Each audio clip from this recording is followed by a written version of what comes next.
What's up YouTube, it's your boy Ken and G. In today's video, we're going to be talking about WWDC keynote and some of the major updates that I think you guys should know about. If you're new to the channel, make sure you hit the like button, also subscribe below, and without further ado, let's go ahead and get to the video. So one of the major updates that Apple announced is that you can now personalize your lock screen. And what I mean by personalize it, I mean not in the way in which we used to do, with just changing out images. Now you can actually personalize the text that you see. You can also personalize the widgets that can go on your lock screen, which I think is really, really cool. You can also do a lot of different themes that you may want to add to your lock screen to make it look pretty cool. And I think that's a really cool update, the fact that Apple is, trying to move forward on the lock screen, because I hate to say it, but Android been kind of leading that for a while. And we're kind of lagging behind, so it's nice to see that we're trying to, at least catch up a little bit. We haven't made the longest strides as of yet, but we're getting there. Also, the other thing that Apple did announce as well was they announced that as of now you can now have live widgets on your lock screen. So if say you're watching an NBA game like myself, I watch the NBA game, I like to keep up with the scores that's going on whatever team is playing.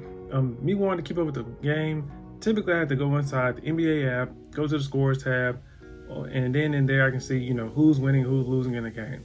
Whereas now on your actual lock screen, you can have a live widget showing up. And with the live widget, you can see, any updates as far as the game is concerned, or say, you're using Uber or Pizza Hut, it doesn't matter. But you want to keep live updates on your lock screen. You can now see them from the lock screen versus always having to go inside the app. So I think that's a really, really cool update, and I'm glad Apple added that. So next update that we're going to get into that Apple has announced is the fact that we now, for messages, can do the undo as well as edit.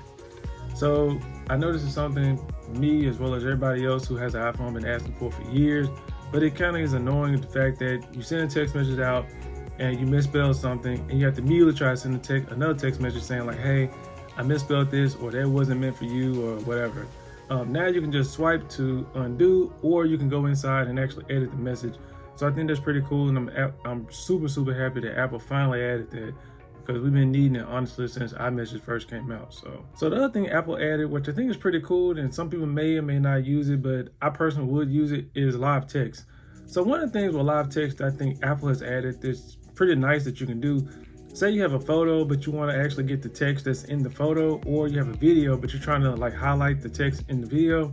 Well, with live text, you're now able to actually highlight that text either if it's in a photo or in a video, and you can copy, paste it, and do whatever you want to do with it.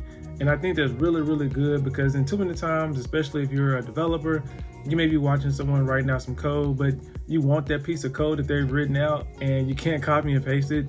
But now, at least from your iPhone, if you're using the new update, you'll be able to copy and paste and then drag that over and use it however you want to.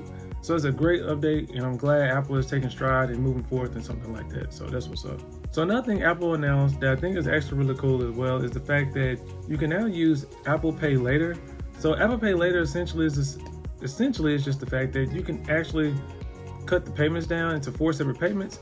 So say you've been looking at a pair of sneakers or some artwork or whatever, and you have Apple Wallet already set up and your card is on your phone. What you can essentially do is just set it up in 4 payments that you can break it out in over 2 weeks, 4 weeks, whatever that they have set out for you. And from there, you can make payments. It's 0 interest, which is really, really nice. So it's not like a credit card type of thing. You just can make a purchase and then break it out into separate payments. And I think that's pretty cool that Apple is now allowing their users to be able to do that. I think it's going to entice more and more people to use Apple Wallet, because they're trying to get more people to leave their wallet at home and just, stick with Apple Wallet, since most people already have an iPhone. Another major update that Apple announced was family sharing. One of the big things I got from family sharing that I like the most was, say if you have Apple TV and you're in a household with other individuals, other family members rather, or friends, and instead of, you having to pay for Apple TV and then your friends having to pay Apple TV, or other family members have to pay for Apple TV, everybody can be up under the same Apple TV account, and only one person is making a payment. So you can have about 4 or 5 other individuals utilizing your Apple TV, and it's essentially just a better way of having more people being used for the service that you have set up, versus you having to break that service out among a ton of other people. I know Netflix, they decided they did not want to do that, and as of right now, it looked like a bad call on their end. But Apple, with them pushing forth on something like that, I think that's a really, really good move. And it'll probably actually bring in more revenue than removing the revenue that they think they may end up removing, with users being under one account versus several accounts. So that's what's up. So one of the next things we're going to get into is iCloud family sharing. So essentially with iCloud family sharing, with at least with photos, with the photos, say you're on a trip with friends, family, whatever, you can have all these people set up underneath your same family sharing account, or sharing account rather. Sorry, I'm saying it incorrectly, but all these people can be up on the same sharing account. And with the same sharing account, essentially you could be on a trip. Say I take a photo of about 3 or 4 of my friends, and the people that are with me are the friends I took a photo of, obviously. So since I took a photo with these people, they can immediately get sent the photos versus me having to manually send the photos to individuals. And I think that's really, really cool, because when I go on trips or I'm out at dinner or something like that and I take a photo with my friends, I hate that I gotta send photos to 10 different people because I done took all the pictures, versus now all the photos can be distributed to everybody. Or say those people aren't in your sharing group for your photo album or whatever. The other cool thing is Apple will recognize the person, and I'm guessing if they're saved in your contacts or you shared with them before, they'll send you a alert saying like, hey, would you like to send this photo to Tom, John, whoever? And immediately you can hit yes, and then the photo can be sent over to them, versus you having to manually do it and send it out yourself. So I think that's cool, and I'm glad Apple is, adding something like that for us. So that's what's up. And honestly, one of the last things that hit home, at least for me personally, is just the fact that now Apple is adding where you can add in your medication. And I think that's good for anybody who has like older family members, whether it's your mom, dad, aunt, uncle, grandma, grandpa, whatever.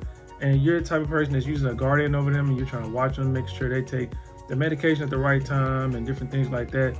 But they still use an iPhone and so forth. So if they use an iPhone, they can like scan the medication. Medication can be added and saved to their phone, and then from there, it can get them updates on, when they should be taking it, what time they should be taking it. And then after they take the medication, it can be an alert sent out to other family members, letting them know like, hey, grandpa did take his medication at the right time he was supposed to, or whatever. And it's good versus, typically you'll have to call your, grandparent, mom, dad, like, hey, did you take your blood pressure medication or whatever? But now you can actually get an alert, notifying you, saying like, hey, the family member did take their medication on time, and everything's going good. So I think that's what's up. So outside of that, to me, I think that wraps up the majority of the big updates that I saw in the keynote on today, or at least yesterday. Now you guys are seeing it. So leave a comment below. Let me know what were some things that you saw in the keynote that you liked the most. For me, the biggest thing I just say is honestly the text messages, because I hate sending out the wrong text message. But you guys let me know. If you like what you see, just make sure you go ahead and subscribe to the channel. Hit the like button. It definitely helps out the channel. And outside that, I'll see you guys in the next video. See ya.